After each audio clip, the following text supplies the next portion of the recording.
à volta do mercado de trabalho e o último debate que fizemos e a última reflexão que fizemos, que foi antes da pandemia, repito, nós chegámos à conclusão que, de facto, precisaríamos de 40 mil postos de trabalho. Portanto, não tínhamos falta de trabalho, para responder ao David, precisávamos era de pessoas para trabalhar. Isto foi uma grande sessão de reflexão, tivemos o privilégio também de ter connosco a Randstad nesta reflexão. E de facto, se tivéssemos 40 mil pessoas, nós nessa altura teríamos encaixado essas 40 mil pessoas nos nossos setores de atividade. E aqui estou a falar basicamente da restauração e do alojamento turístico. A verdade é que com a crise pode ser um contrassenso, mas não é. A verdade é que com a crise ainda agravou mais esta problemática e, portanto, nós hoje continuamos a ter trabalho, não temos trabalhadores. Eles desapareceram? Pois, e este fenómeno não se resolveu, quanto a nós, por variedíssimas razões. A primeira, daquilo que nós nos vamos apercebendo, apesar de não termos feito nenhum estudo aprofundado, mas ouvimos os nossos empresários todos os dias e, como sabem, nós temos 14 delegações espalhadas no país e, portanto, é fácil ter proximidade com os nossos empresários. Aquilo que nos dizem desde logo é que, de facto, por força destas atividades terem sido as mais impactadas de forma negativa com a pandemia, porque, como sabem, tivemos longos períodos encerrados e ora encerrávamos, ora abríamos, ora encerrávamos, tudo isto criou muita instabilidade e os trabalhadores procuraram outros setores de atividade mais estáveis e fizeram contratos de trabalho no âmbito de outras atividades. Portanto, muitos deles não estão em condições de regressar a estes setores neste momento, até porque nós continuamos com instabilidade, a verdade é essa. Apesar de estarmos hoje num momento mais tranquilo, a verdade é que continuamos com instabilidade no nosso setor. Nós temos ainda restrições sanitárias que estão a ser aplicadas aos nossos setores de atividade, como sabemos. E, portanto, não é um setor, do ponto de vista de quem quer trabalhar, seguro e que dê segurança. Este, de facto, quanto a nós, foi um dos problemas. Depois, porque é que não temos trabalhadores, não se resume a esta questão. Nós temos outras explicações para este fenómeno. Desde logo, nós não nos podemos esquecer de um problema estrutural que tem que ver com o facto do país ser um país envelhecido, como sabemos. Temos um problema demográfico, não é um problema só de Portugal. Sabemos que toda a Europa está envelhecida e já é um problema que até já não é só um problema europeu, eu diria que há muitos outros países que já estão com este problema demográfico, não é? Temos também um problema de falta de perspectiva de carreira nestes setores. Isto é um constrangimento grande, porque quem vem trabalhar para os nossos setores, muitos deles vêm numa perspectiva temporária, numa perspectiva sazonal, até porque o setor continua a ser muito sazonal, como sabemos, não é? Apesar de, antes da pandemia, termos feito uma grande evolução nesse sentido e o setor estava cada vez menos sazonal, a verdade é que nós ainda padecemos desse mal e, portanto, as pessoas veem e os nossos trabalhadores veem estes setores como um trampolim depois para outros setores de atividade e não propriamente para criarem uma carreira. E aqui a questão e a problemática não é só do ponto de vista do trabalhador. Aqui também os gestores e os empresários do nosso setor têm alguma responsabilidade e a Aresp também tem grande responsabilidade neste tema e está a trabalhar nele. Temos que, obviamente, capacitar os nossos líderes, os nossos empresários, para poderem ajustar melhor os planos de carreira dos nossos colaboradores, para retermos talento nas nossas empresas, que é bem preciso.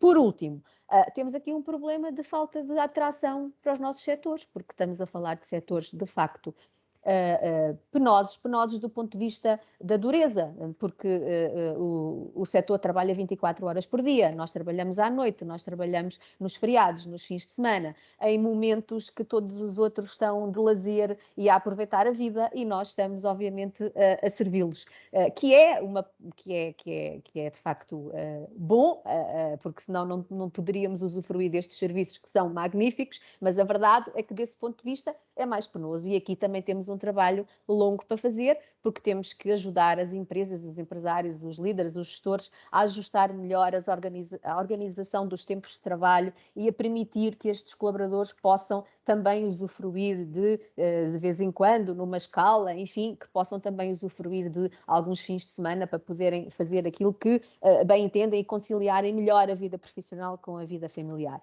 Mas desse ponto de vista, nós temos um caminho longo para fazer. acontecer, porque estas profissões ainda não estão no topo das preferências dos portugueses.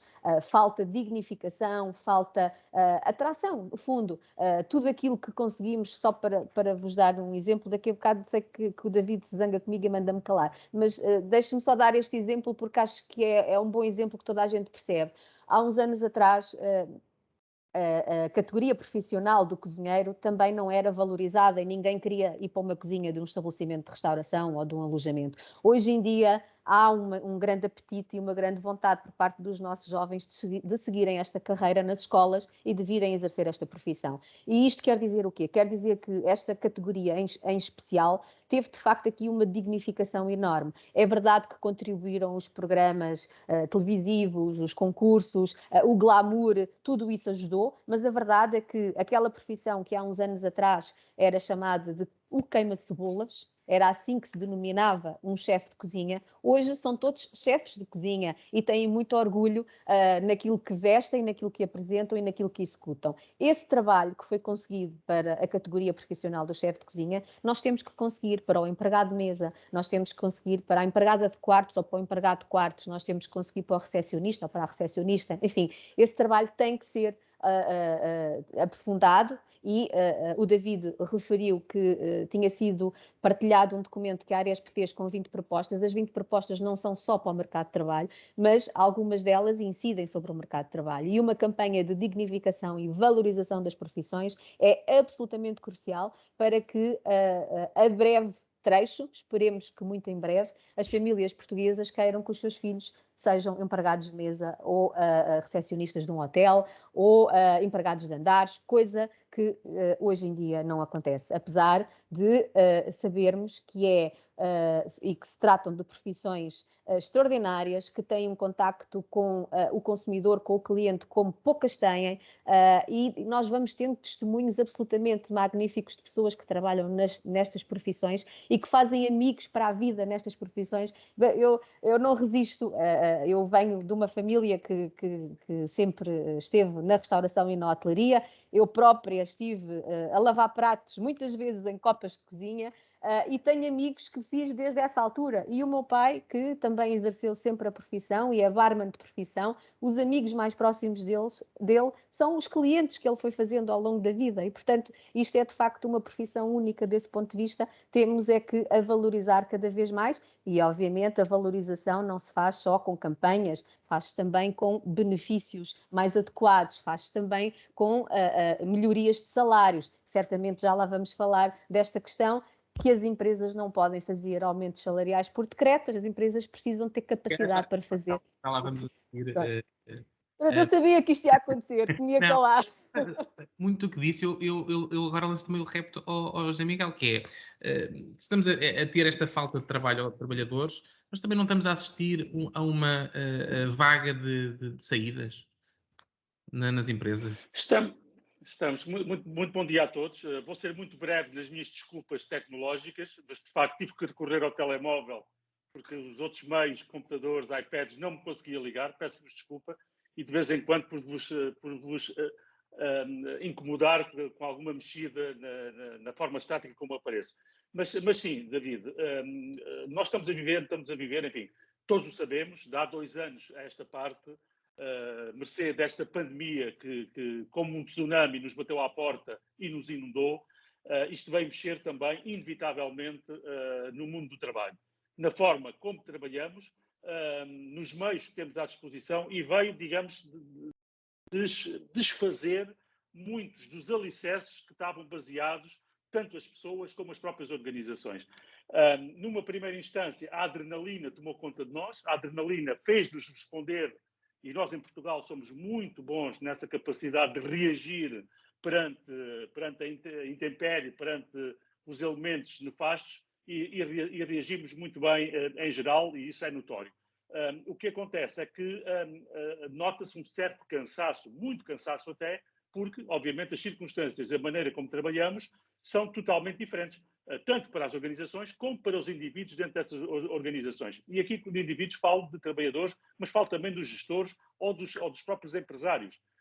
houve muita desmaterialização das coisas, veio mexer com muitas regras instituídas, há muito sacrifício individual, físico, mas também sacrifício financeiro, e tudo isto criou uma onda de fundo que fez as pessoas repensarem, saindo daquela rotina que era levantar cedo, ir para o trabalho, fazer o seu trabalho, voltar a casa, ou seja, aquela rotina instituída durante anos e anos, as pessoas tiveram a oportunidade de repensar um pouco a sua vida. E isto está na base do fenómeno que está a acontecer um pouco por todo o mundo, que não é exclusivo de Portugal. Ou seja, há pessoas para trabalhar, apesar da baixa taxa de desemprego em Portugal, há pessoas. Não há pessoas com todas as características, com todos os skills que são solicitados, é verdade, e também o nível de exigência por parte das empresas tem vindo a aumentar, mercê também das próprias necessidades de evoluir, de se reafirmarem, de se reinventarem, e, portanto, os skills procurados nos seus colaboradores são também eles mais alargados e mais enriquecidos por essa necessidade, e, digamos, há este gap entre aquilo que é o que o mercado no abstrato oferece e aquilo que as empresas solicitam. Mas há os outros fatores que não podemos menosprezar, que eram aqueles que eu indicava anteriormente, que são propiciados pelo estado das coisas, não é? O cansaço, o reinventar-se, o reponderar, o sair da rotina, dizer assim, what's in it for me? Esta pergunta que as pessoas de todas as idades, podendo-se permitir, dependendo dos encargos fixos que tenham, mas vão se perguntando o que é a minha vida, o que é que eu estou a fazer hoje com este 9 to 5 ou 9 to 6, com esta rotina instituída, quando se calhar eu descobri que há outras prioridades na vida. Estar com a família, estar com os amigos, ter uma vida mais pausada, ter uma vida em que eu possa respeitar melhor o meu entorno. Tudo isto se cruza e não é uma casualidade que precisamente nos Estados Unidos, o ano passado, isto foi muito notório e muito falado, foi chamado o fenómeno de Great Resignation. Eu sei que há muitos estrangeiros aqui a ouvirem-nos e vou, se calhar, abusar dos anglicismos, tentando facilitar a vida a todos, mas este The Great Resignation aponta precisamente um fenómeno que começou a ser notado nos Estados Unidos, mas que hoje em dia é visível em todos os países e também em Portugal, que é o elevado número de pessoas que estão a abandonar o seu trabalho. E com uma nuance adicional, é que as pessoas saem, mudam, ou melhor, saem das organizações, não necessariamente porque têm já uma outra proposta de trabalho em carteira para poderem começar a trabalhar amanhã. Não. Correm o risco, aceitam o risco de deixar esse trabalho porque procuram algo de melhor ou de diferente, pelo menos, do que aquilo que têm hoje em dia. E este fenómeno foi de tal maneira notado nos Estados Unidos que, de repente, no segundo e terceiro trimestre do ano passado, mais de 10 milhões de pessoas deixaram os seus postos de trabalho de um dia para o outro, praticamente. 10 milhões a nós provavelmente não nos diz muito, porque, enfim, os Estados Unidos é um continente em si próprio. Mas se nós dissermos que este número de 10 milhões foi mais do que o dobro de resignations que tinha ocorrido em 2019, dá-nos já uma ideia da magnitude deste fenómeno que ali começou a ser notado. E, de facto, isso contribui também para a realidade do mercado em Portugal. E acontece e não escolhe setores. Não escolhe setores, nem sequer escolhe níveis hierárquicos dentro das empresas. Este fenómeno está a acontecer um pouco por todo o lado e é um enorme desafio, e aqui sim as organizações têm que encontrar o seu remédio, a sua abordagem, porque isto é um fenómeno que foi constituído relativamente rápido, é como esta onda crescente que se tornou rápido, mas que vai demorar muito tempo a resolver. E vai demorar muito tempo a resolver porque nós já sabíamos de antemão que o mundo do trabalho não se começou a reinventar com a chegada do Covid-19. Já se vinha reinventando. Há, aliás, um estudo muito interessante do McKinsey Institute, em colaboração com a nova SBE e com a CIP, com a Confederação de Empresas de Portugal, que já alertava em 2019 precisamente para o fenómeno que em Portugal, com dados concretos, com análises muito específicas, já alertava que na década de 20 a 30 deste século, em Portugal, estamos em risco de que vejamos desaparecer cerca de 2 milhões de postos de trabalho, tal qual eles existem hoje, ou existiam à data. Sendo que existia a mesma probabilidade de novos trabalhos que hoje ainda não foram inventados, muitos deles, de poderem surgir precisamente mercê da tecnologia, da digitalização, da desmaterialização de processos que já vinha a ocorrer e que a pandemia só fez com que se acelerasse. Portanto, o grande desafio aqui nas empresas é encontrarem o seu caminho. Eu gostaria, se calhar, agora parar aqui um pouco, mas David, eu gostaria de voltar a este assunto que é um assunto muito importante, que é, ao fim e ao cabo, não basta lamentarmos das circunstâncias, e é o que é que nós podemos e devemos fazer para mudar o curso das coisas, não é? E vou falar de employer branding, que esta palavra tão, mais uma vez, um anglicismo, mas que é algo muito importante e que as empresas devem, desde já, abraçar com os dois braços. Pegando um bocadinho aquilo que está a dizer, lanço a seguinte questão à Ana Jacinto. Então, será que não é necessário agora começar a pensar em mudar outra vez a legislação laboral para poder acomodar esta nova realidade? Portanto, a legislação laboral se calhar devia ser alterada constantemente para mudar a realidade, para ajudar a mudar a realidade. O que é que lhe parece? David, se me permite só fazer aqui uma ponte com aquilo que disse o José e bem, em relação aos setores da restauração, e já lá vou à questão que é pertinente e já lá vou à resposta, mas em relação aos setores da restauração e do alojamento, o tal remédio que fala ainda é mais difícil, porque nestes setores de atividade, por mais digitalização que ocorra e que ocorreu, e nós assistimos, todos nós, na pandemia, ao crescimento, por exemplo, das entregas das refeições ao domicílio, e portanto as empresas tiveram que se adaptar a este novo fenómeno. Mas por mais digitalização que haja, nós estamos a falar de um setor que é de pessoas para pessoas. Nós vamos ter necessariamente que acompanhar a transição digital, mas esta transição digital nestes setores de atividade é para criar propostas de valor e não para substituir as pessoas como em outros setores de atividade, que isso já acontece e vai acontecer com mais persistência e, portanto, o tal remédio até é mais fácil, porque não precisamos de tanta gente em alguns setores, não precisamos que essas pessoas trabalhem sábados, domingos e feriados, não precisamos que essas pessoas estejam a trabalhar no Natal e na Páscoa, enfim, é mais fácil encontrar essa conciliação que hoje, o José diz e bem, que as pessoas procuram, não é? Procuram também poder fazer outras coisas e repensar tudo isso, mas nos setores da restauração e do alojamento nós ainda temos essa tarefa mais difícil e mais complicada, porque efetivamente nós estamos em contraciclo no sentido de nós precisamos de estar para propiciar todos esses serviços que as pessoas procuram e de facto nós podemos ter alojamento. Eu concordo com tudo, espécie de debate por causa das eleições, não estou a interrompê-la, peço desculpa por isso, mas vamos criar aqui esta dinâmica. Eu concordo absolutamente com tudo o que disse, só discordo numa palavra que utilizou, que pode ser mais fácil. Eu só diria que discordo porque não é fácil para ninguém, em setor nenhum. Mas a Ana aponta o ponto crucial de tudo isto, que é humanizar as organizações. Sim. Humanizar. Porque, ao fim e ao cabo, em qualquer das nossas atividades, da nossa vida, seja na vida privada, seja na vida profissional, nós estamos constantemente a lidar com pessoas. E, porventura, por vezes, esquecemos-nos desse fator e começamos a tratar as pessoas como peças de uma engrenagem, como um custo ou como um elemento de custo. E esta é uma oportunidade também enorme de nós definitivamente humanizarmos as nossas organizações. Era isso que eu ia dizer, aí é que nós temos que fazer a diferença já. Não é tanto em encontrarmos um remédio que seja igual para todos os setores, mas nos nossos setores, e falo daquilo que conheço melhor, nós temos que encontrar esse equilíbrio, temos que fazer já, como diz e bem, também é uma oportunidade. E nós temos que ir dando alguns passos. É difícil, é muito difícil, mas temos que ir dando alguns passos, até porque sabemos cada vez mais que quem nos visita o que quer não é uma cama de hotel, o que quer não é apenas uma refeição. O que um turista hoje quer, que cada vez está muito mais exigente, muito mais desperto, muito mais atento, o que quer é uma experiência. E a experiência nós só a conseguimos dar se de facto tivermos aquilo que o José diz, se tornarmos as nossas organizações cada vez mais humanizadas e nós retermos estes talentos destas pessoas que trabalham connosco nas nossas organizações durante muito tempo e que já incorporaram de facto o que é a missão daquela empresa. É disto que nós queremos, é isto que tem que ser trabalhado. E há aqui um percurso grande para se fazer, mas que tem que se iniciar já.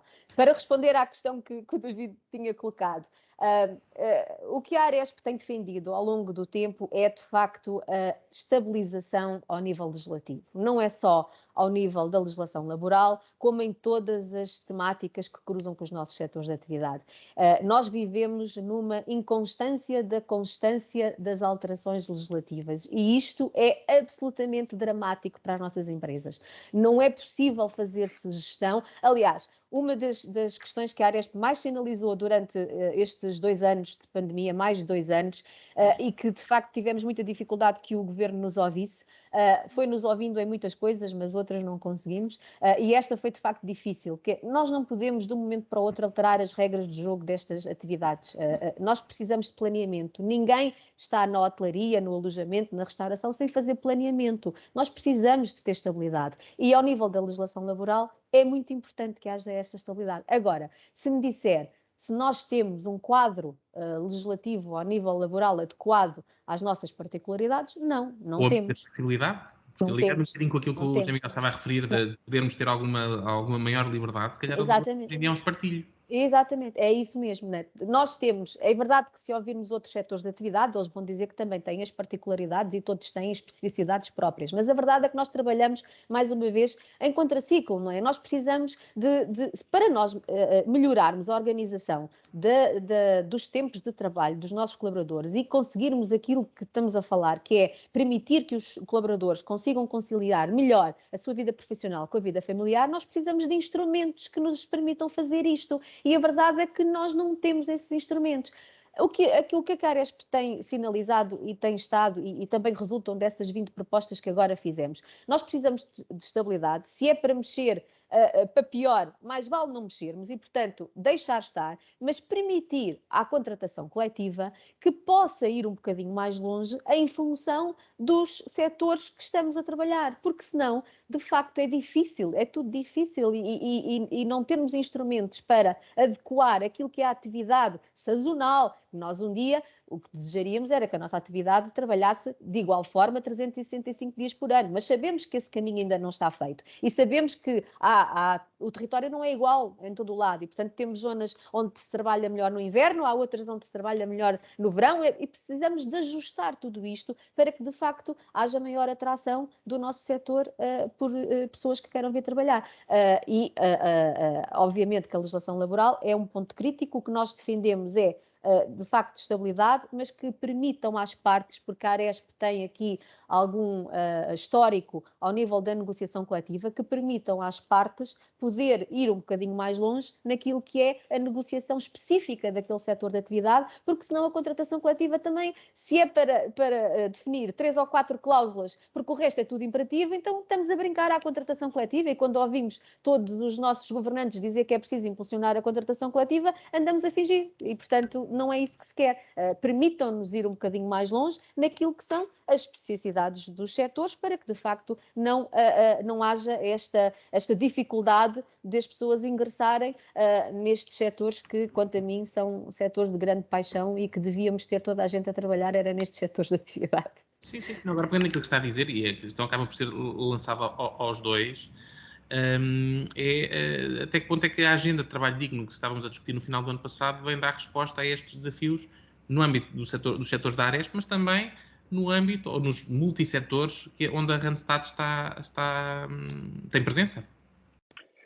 Sim, a agenda do trabalho digno, enfim, não pode haver intenção mais digna do que esta, não é? De dignificar o trabalho. E eu penso que todos nós temos conhecimento de casos em que continua, infelizmente, a ocorrer, cada vez menos, é verdade, porque também em Portugal o tecido empresarial tem vindo a rejuvenescer muito, a atualizar e até, em muitos casos, a sermos ponta de lança, como excelente exemplo de boa prática em tantos setores e tantos exemplos de forma transversal podemos encontrar e, portanto, temos que parar de diabolizar as coisas. Quer dizer, o PREC já acabou há 40 anos e nós continuamos a defender intenções legislativas que são arcaicas. E não só são arcaicas, como não são aplicáveis. Simplesmente não são aplicáveis. É verdade que existe sempre um potencial desequilíbrio de forças entre um empresário e um trabalhador. Mas o trabalhador deve se sentir como a peça mais importante da organização onde está inserido. porque de facto é. E o empresário sabe que o é.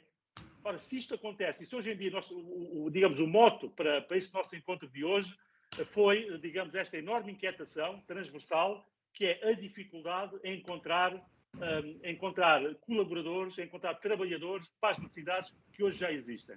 Fala-se de escassez de mão de obra.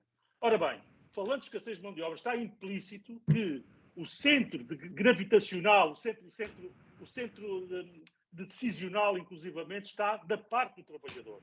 Se há escassez de uma determinada dimensão, e esta dimensão é da mão de obra, e isto é verdade, por motivos que já aflorámos anteriormente, então porquê é que o trabalhador não tem mais capacidade de escolha? Que de facto tem. E isto deve ser aquilo que deve inquietar verdadeiramente os empresários, que já inquieta, que é o que é que eu tenho que fazer para atrair e reter os melhores, porque eu preciso dos melhores para levar a cabo a minha missão e a minha visão e a minha estratégia.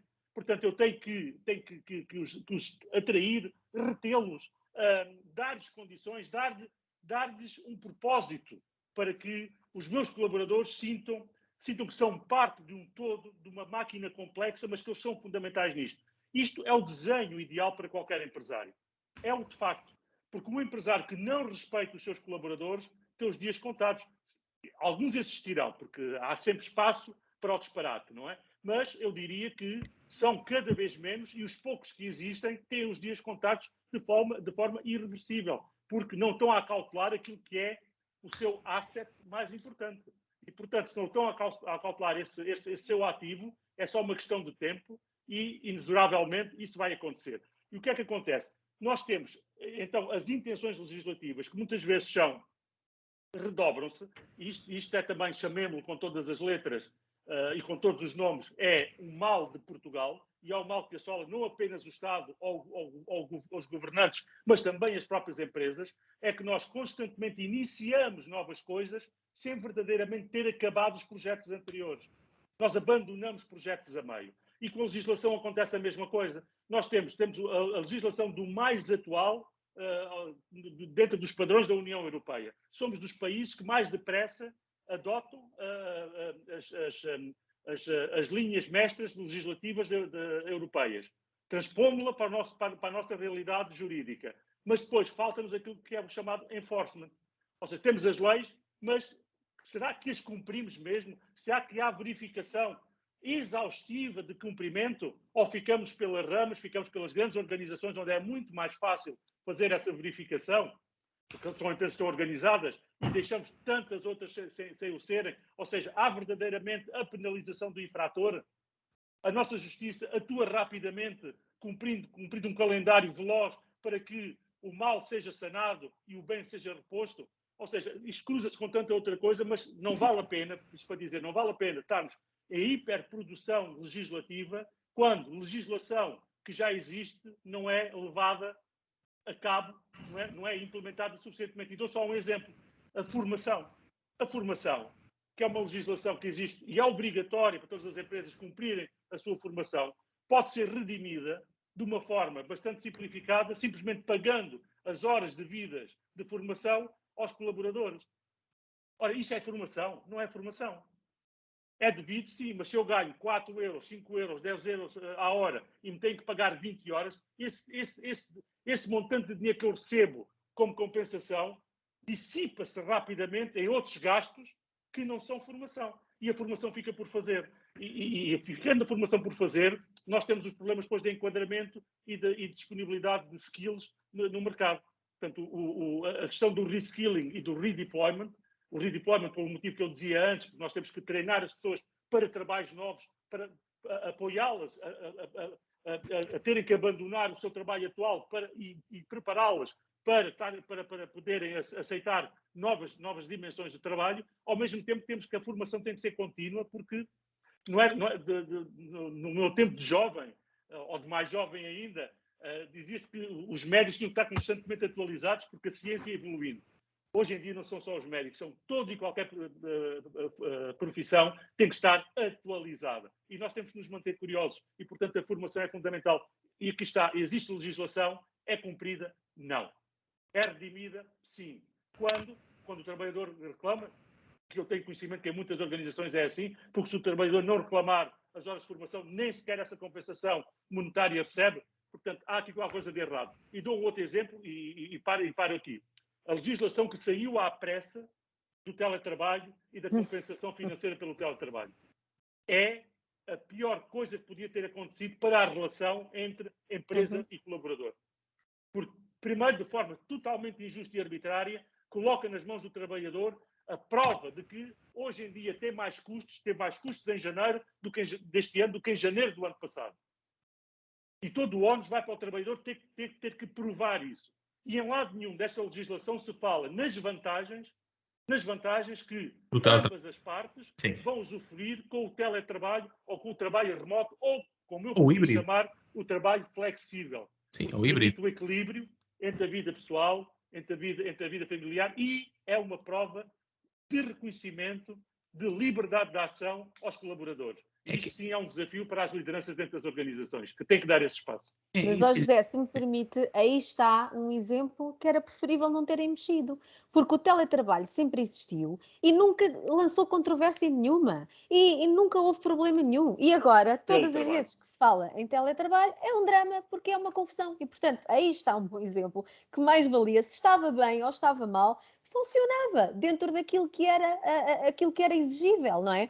Aí está um bom exemplo do que fizeram e fizeram mal. Ou também se pode colocar a questão de outra forma, porque é que o legislador foi tão detalhado na regulação do teletrabalho e não deixou espaço à contratação coletiva. Exatamente. Isto aqui pega-se com uma questão muito importante, é que estamos sempre constantemente a dizer que a contratação coletiva está bloqueada, que não há dinamismo. Estava há pouco também a Ana Jacinta a referir que há uma grande dificuldade em inovar na contratação coletiva porque as normas são quase todas imperativas. Eu aqui coloco diretamente a questão à Ana Jacinta. Fala-se muito no problema no bloqueio da contratação coletiva. Mas a Aresp, se calhar vou arriscar a dizê-lo, é um caso de estudo de sucesso com a contratação coletiva, porque consegue ter contratos coletivos nos vários setores de atividade, negociados com soluções bastante interessantes e com sindicatos de diversas valências, quer estejam filiados ou associados ao UGT, quer estejam filiados à CGTP. Qual é a pergunta que lhe coloco? É muito simples, qual é que é o segredo para que isso aconteça?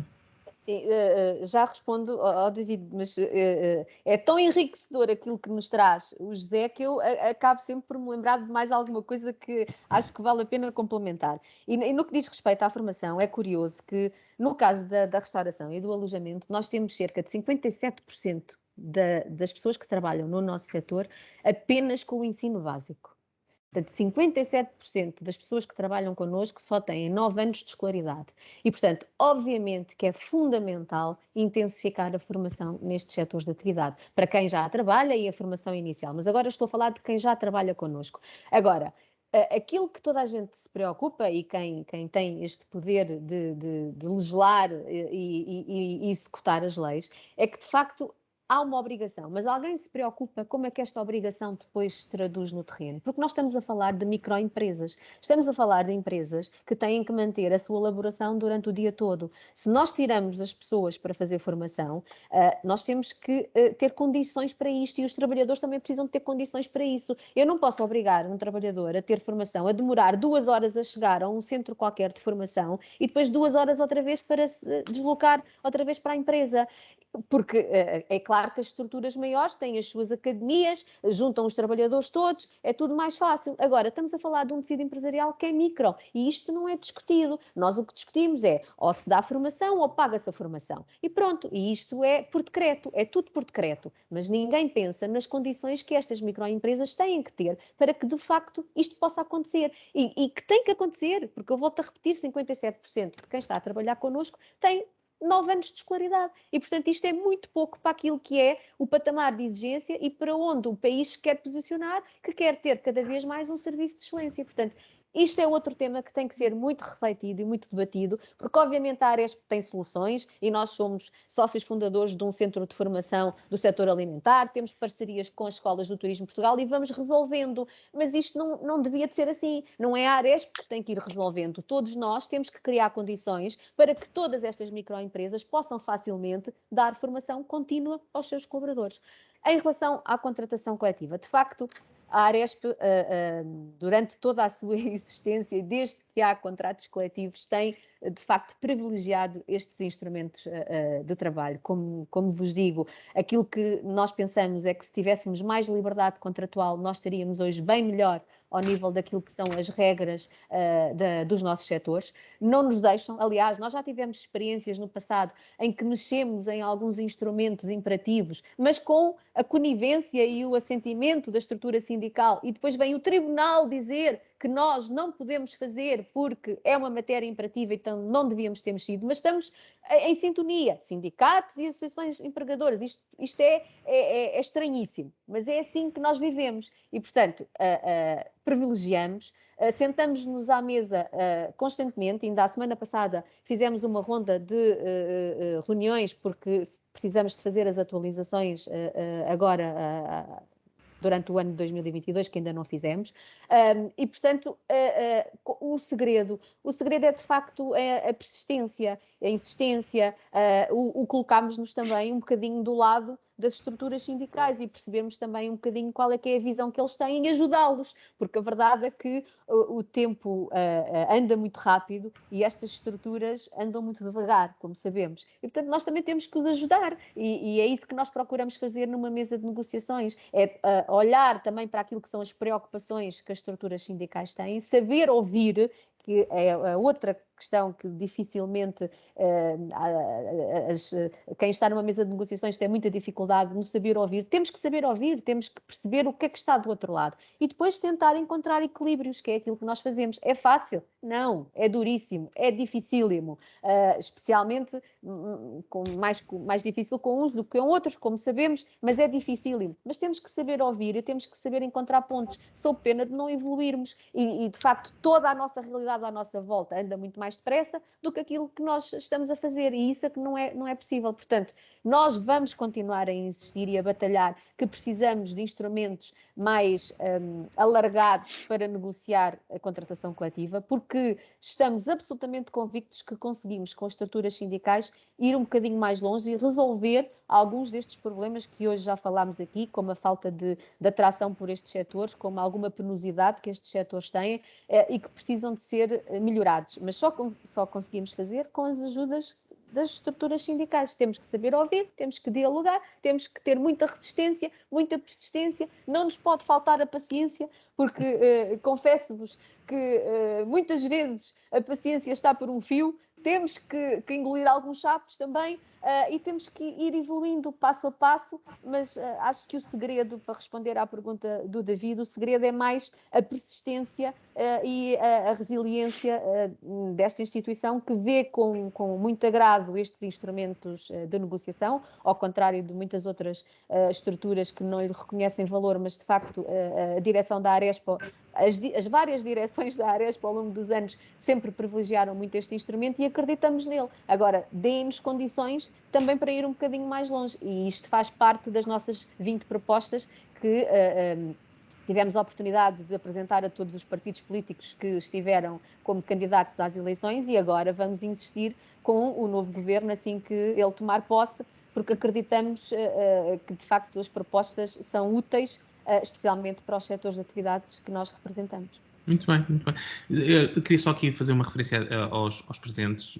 Estejam, por favor, à vontade para colocar questões aos oradores através do chat. Dentro de minutos abriremos aqui um espaço para colocarem essas questões para também podermos aprofundar algum tema que não tenha sido referido. E eu aqui, antes de passarmos às questões dos participantes, eu ia perguntar ao José Miguel Leonardo se mantém uma afirmação que referiu há pouco tempo, numa outra entrevista, de que nenhum subsídio deve ser mais vantajoso do que receber um salário. Isto é mesmo assim? Isto é um problema que tem enfrentado? Eu poderia fazer como os políticos e dizer que essa frase foi retirada do contexto. Não é verdade. Mas não é verdade. Não foi retirada do contexto.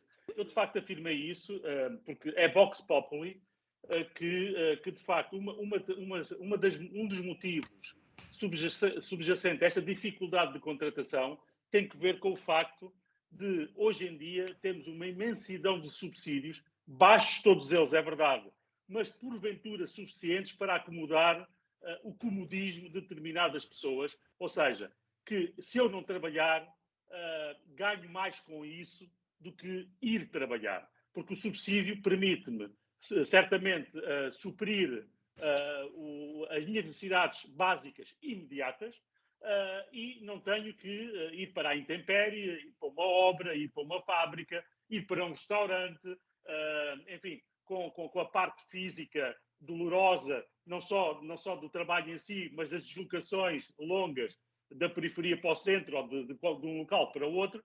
E, digamos, existe esta vox populi de que, de facto, o excesso, de algumas vozes, não quer dizer que aí eu concordo plenamente, mas o excesso de subsidiação pode fazer com que seja mais cómodo, como eu dizia, o não trabalhar do que aceitar o trabalho. Como eu já disse antes, eu acho que é muito mais complexo do que isso. Não vou arriscar esta como uma das causas. Poderá de facto acontecer, e nós sabemos, e isto, mais uma vez, nós temos alguma dificuldade em apontar os elefantes na sala, não é? E a verdade é que em Portugal, como na maioria dos países da União Europeia, o volume de economia paralela ou submersa continua a ser muito mais elevado do que aquilo que seria desejável nos dias de hoje.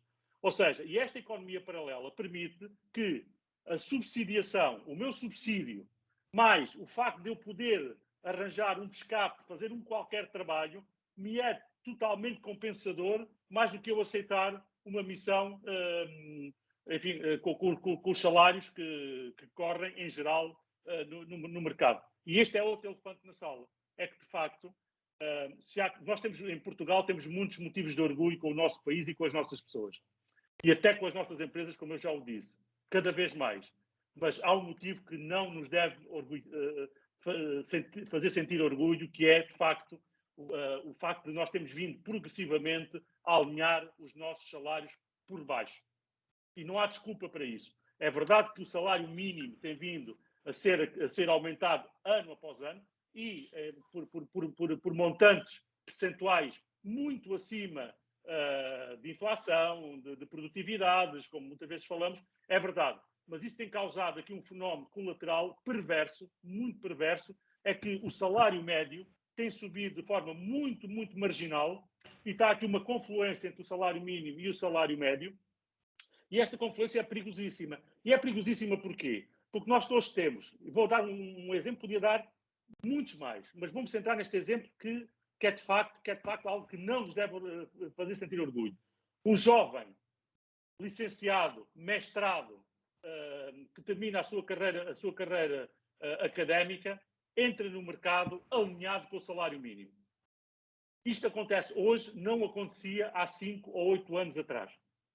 Não acontecia. Havia uma diferenciação bem positiva de mais do dobro em relação o salário de entrada de um jovem licenciado ou mestrado era mais do dobro do que o salário mínimo nacional à época.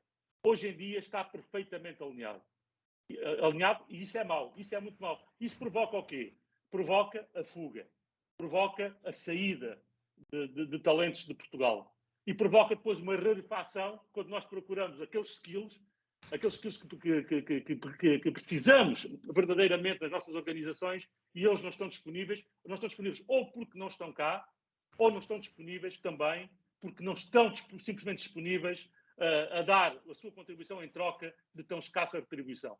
E isto é uma coisa que nós temos que afrontar dentro das organizações definitivamente.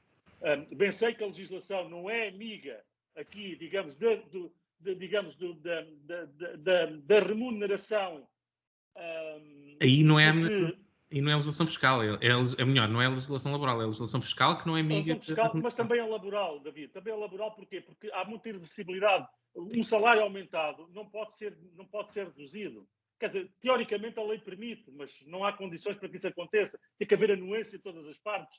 Ou seja, quem é que vai dizer 5 vão ser de exceção, vou aceitar que me reduzam? O ano passado aumentaram 1.000 euros, este ano o prescinde dos 1.000 euros que me aumentaram. Não é execuível. Ou seja, mas a legislação é de tal maneira hermética, porque continuamos, enfim, a pensar nos anos 70 do século passado, que há aqui uma ameaça que o patronato ofende os perigos do grande capital, porque continua a ser a argumentação dos nossos sindicatos. E vou dizer algo muito polémico. Os nossos sindicatos são muito fraquinhos. Eu acho que Portugal merecia sindicatos mais fortes e mais construtivos. O número de sindicalizados tem vindo a decrescer ano após ano. O número de trabalhadores sindicalizados. Que, aliás, continua a ser um mistério, porque as próprias confederações sindicais não abrem mão desse número com muita facilidade. Pois não, mas isso é um outro problema. Isso é um outro problema. Exatamente, mas isto tem vindo a acontecer e perdem representatividade porque perdem razão de ser. E isto não é necessariamente bom.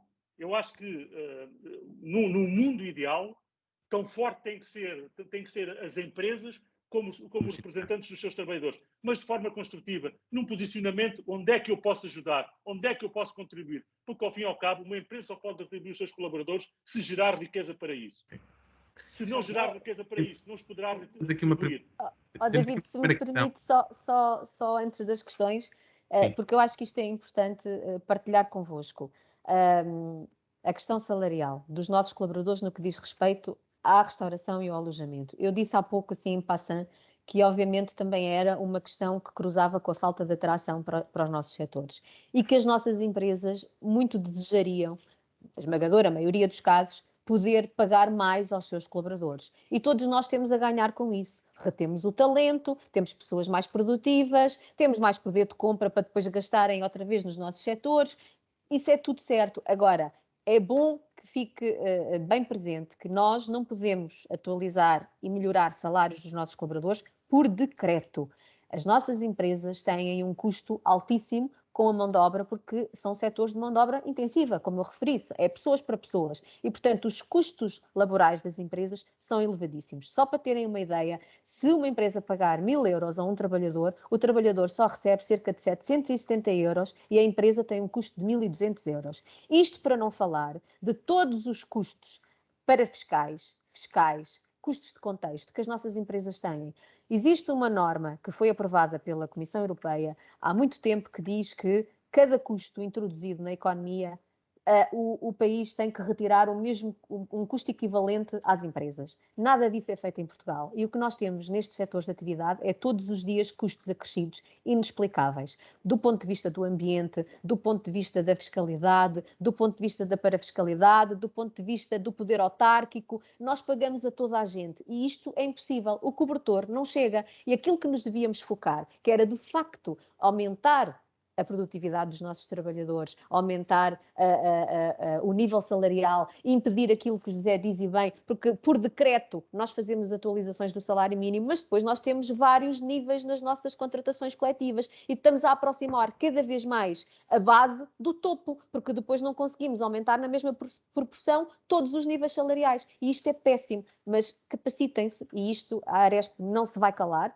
e faz parte também das suas propostas. Nós não podemos ter aumentos de salários por decreto. Nós precisamos de ter um ambiente favorável às empresas que façam aquilo que o José disse muito bem, produzam riqueza. E essa riqueza possa ser distribuída também para os colaboradores que fazem parte da empresa. Mas para que isso aconteça, nós precisamos de um ambiente favorável a tudo isto. Não se faz aumentos porque alguém decide fazer aumentos por decreto. Isso não é viável, porque aí estamos a pôr em risco aquele posto de trabalho e aquela empresa. E provavelmente aquela organização. É verdade. Desculpe, David. Absolutamente. Eu gostava, David, desculpe, deixe-me só gastar 2 minutos neste aspecto que eu acho que é muito importante. Em 2004, do total de contratos de trabalho por conta de outrem feitos em Portugal, cerca de 6% eram com o salário mínimo. Em 2020, eram mais de 23% com o salário mínimo. Este achatamento, ou seja, este alinhar por baixo, alinhar por mínimos, é perigosíssimo. E não posso estar mais de acordo com o Ana. Isto advém dos tais aumentos por decreto, cegos, sem qualquer outra motivação, bem intencionados, atenção. Quem é o empresário que não gostaria de pagar mais ao seu colaborador, podendo o fazer? Haverá aqueles que fazem parte daquela bolsa que eu referia antes e que têm os dias contados. Mas nós continuamos a confundir flexibilidade com precariedade. Precariedade é algo que nós, por um lado, a vida é precária, ou seja, não podemos dar por adquirido, não há forma de termos um sistema garantista, 100% garantista, que garanta tudo para todo sempre, não é possível. Portanto, temos que aceitar que existe alguma precariedade, mas a precariedade que falamos é outra, é a precariedade do dinheiro por fora, é a precariedade da fuga aos impostos, é a precariedade de não pagarmos aquilo que é devido, é a precariedade de, adoçando a boca a todos, o trabalhador não fazendo da empresa os seus descontos para a Segurança Social, o trabalhador poder receber mais 20 ou 30 euros por mês, mas depois o seu histórico contributivo, quando necessite do apoio do Estado, não vai lá estar, obviamente. Portanto, isso é a verdadeira precariedade. E eu vejo muito poucas pessoas preocupadas com isso, mas mais com os slogans da luta ao grande capital, da nova legislação, de mais garantias, enfim, e pomos em risco o nosso futuro, porque estamos a cercear a nossa capacidade e necessidade de sermos flexíveis em todos os aspectos. Flexibilidade essa que o trabalhador não só aceita, como procura. Quem não gosta de flexibilidade? Flexibilidade de horários de trabalho, flexibilidade de poder escolher de onde poder fazer o seu trabalho, sempre e quando isso seja possível, da natureza do trabalho que executa, obviamente. Se estiver a estar num restaurante, não pode servir os clientes a partir de casa, não é? Portanto, tem que estar mesmo. Se estiver numa linha de montagem, não pode levar as peças do carro para montar o carro na sua garagem. Portanto, há situações em que a presença é absoluta, mas há situações em que há vantagem para todos. E eu vejo menos preocupação com isto e mais em continuar o garantismo, e isto significa que estamos simplesmente a alinhar-nos por baixo. E este é o mal de Portugal e é o mal que as empresas têm que coabitar, e é isso que muitas vezes retira o tal otimismo que é necessário para podermos progredir e para poder andar em frente. Muito bem, muito obrigado. Temos estado a aproveitar imenso. Eu estou aqui a tomar algumas notas também daqui da discussão. Entretanto, temos aqui já uma primeira questão que queria colocar. Eu vou colocar aos dois. Por parte de Rui Costa, que vem colocar a seguinte questão. Isto é uma questão que se coloca a propósito deste tópico, mas também de muitas outras regras da legislação laboral. Por exemplo, relativamente à formação obrigatória das 40 horas por ano, a questão é como é que um café com um empregado de mesa que atua numa aldeia remota de Trás-os-Montes pode dar formação? Onde, como, quando? É a questão da legislação laboral. É verdade que a legislação já permite algumas flexibilidades com as microempresas, que são grande parte do nosso tecido empresarial. Mas não deveria haver aqui mais margem para as microempresas? É que esta é uma questão importante. Foi exatamente isso que eu referi há pouco, não é? Nós obrigamos as empresas e os trabalhadores a terem formação, mas ninguém pensa nas condições que têm para fazer essa formação. É evidente que a Arespa há muito tempo que sinaliza estas questões e ajuda as empresas. Nós o que fazemos é disponibilizar as nossas instalações que estão próximas dos empresários, porque como já vos referi, nós temos 14 delegações espalhadas no país e, portanto, vamos promovendo formação onde nos solicitam e tentar organizar, porque, como vos digo, somos sócios fundadores do Centro de Formação e é só estruturar as formações e eles disponibilizam os formadores, assim como as próprias escolas da rede do Turismo Portugal também o faz, desde que haja formandos para assistirem à formação. Mas a verdade é que o próprio Estado deveria acautelar tudo isto e a verdade é que não acautela. Também é verdade que hoje em dia a formação também já está mais facilitada por via do online, não é? E, portanto, nós também vamos promovendo muito a formação por essa via, mas nem toda a formação pode ser dada por via online, não é? E, portanto, não pensam, e essa foi uma das minhas críticas há pouco, não pensam de facto como é que este tecido empresarial consegue depois dar resposta a estas exigências que do nosso ponto de vista são boas exigências. Isso não está em causa, porque nós queremos é melhorar as competências quer dos nossos colaboradores e acima de tudo, que é pouco falado, inclusivamente dos nossos gestores, dos nossos líderes, de quem está à frente das empresas, que também precisa muito de formação. Claro. Agora, tudo isto devia ter muito mais o envolvimento do Estado para que ajude as empresas, de facto, a podermos colmatar estas dificuldades que, como diz, que eu não consigo ver quem é que colocou, foi o Rui, salvo erro, como diz o Rui, é de facto muito difícil, não é? Exatamente. Estamos mesmo a terminar a nossa sessão. Eu acrescentaria só uma pequena dimensão. Eu sei que prometo ser breve e depois não o sou e cumpro com a minha palavra, mas desta vez vou mesmo ser breve. Há aqui um outro fator que deve ser, que é preponderante, que é o próprio, o indivíduo. O indivíduo é o principal interessado na sua própria formação. E nós temos que criar este mindset dentro das nossas organizações.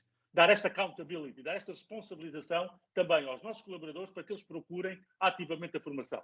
É verdade, há tipos de formação que têm que ser presenciais, não podem ser dados de uma outra maneira, mas há uma outra infinidade de dimensões formativas que pode e deve ser feita desmaterializando também, tal qual nós estamos a fazer aqui hoje neste formato tecnológico e digital. Portanto, reformatemos-nos um pouco, utilizemos a tecnologia também para isto, mas temos que trabalhar muito no mindset das pessoas, dos líderes das empresas, dos seus colaboradores, para que individualmente procurem também o seu caminho formativo, porque isto vai capitalizar no seu próprio futuro e mais tarde vão receber os proveitos deste seu investimento. Deste seu investimento de tempo, porque supostamente as organizações, e por lei, têm que fornecer as tais 40 horas anuais. Muito obrigado, muito obrigado. Estamos mesmo em cima do nosso tempo. Gostava muito de agradecer à Ana Jacinto, ao José Miguel Leonardo, pelas excelentes intervenções, pelos pensamentos que nos trouxeram para reflexão. Estou certo que muitos outros temas e outros desafios do mercado de trabalho têm que ser abordados. Provavelmente vamos voltar a estes formatos mais novamente. Agradecer-vos mesmo muito pela vossa dedicação e pela partilha de conhecimentos. E aqui renovar também os agradecimentos à Câmara de Comércio luso-holandesa, na pessoa da Marion, e nela de todos os membros da direção. Também às câmaras de comércio Bélgica, Luxemburgo, Alemanha e França pela capacidade de mobilização e esperemos que voltarmos a ver ou em formato online ou em formato presencial já em 2022 para outros momentos de partilha e de reflexão sobre os desafios do mercado de trabalho que são fundamentais. Muito obrigado a todos pela vossa disponibilidade e participação. Muito obrigado. Obrigada. Foi um gosto.